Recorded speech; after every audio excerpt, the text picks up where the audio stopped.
Troisième derby de la saison entre les deux géants du rugby francilien. Déjà double vainqueur en saison régulière, le Stade Français à domicile part en plus avec les faveurs des pronostics. Depuis 5 ans que les barrages existent, 70% des équipes hautes se sont qualifiées pour les demi-finales. La tension est palpable d'entrée. Le premier coup de sifflet de Monsieur Poit aboutit à un premier attroupement musclé. Le ton est donné, le Stade Français veut emballer le match et pense inscrire un premier essai par Camara. Mais Dulin, d'une main ferme, sauve les meubles.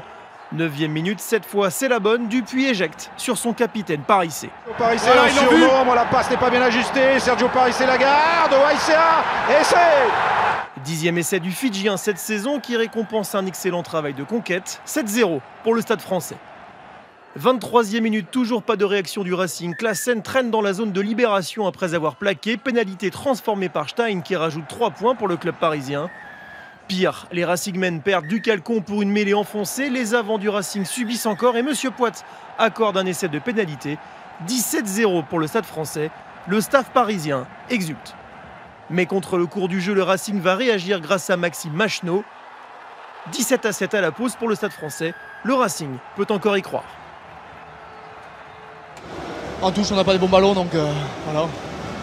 On s'en sort bien, je trouve 17-7 à la mi-temps, c'est... Voilà, il va falloir en deuxième mi-temps montrer notre visage pour espérer aller en demi-finale. Un vœu qui reste en suspens sur un avantage. Saint-Zel pense à son tour aplatir mais lâche le ballon avant l'embut. Retour à la pénalité, une formalité pour Stein, 27 pour le Stade Français. Le Racing réagit par Sexton qui sanctionne un hors-jeu parisien. 20-10, Jackie Lorenzetti veut encore y croire. Mais le Racing est trop indiscipliné. Stein, toujours à 100% au pied, passe 3 pénalités. 29-10 pour les Parisiens. Jean Bouin est ravi. Après l'heure de jeu, Jonathan Danty sort 10 minutes après cette obstruction aérienne sur Anthony Classen. À 15 contre 14, le Racing en profite par Jamie Roberts.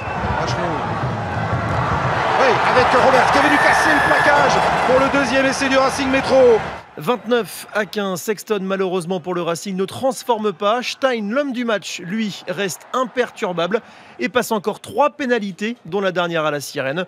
38-15, score final, les Parisiens s'imposent haut la main et disputeront contre Toulon leur première demi-finale de top 14 depuis 6 ans.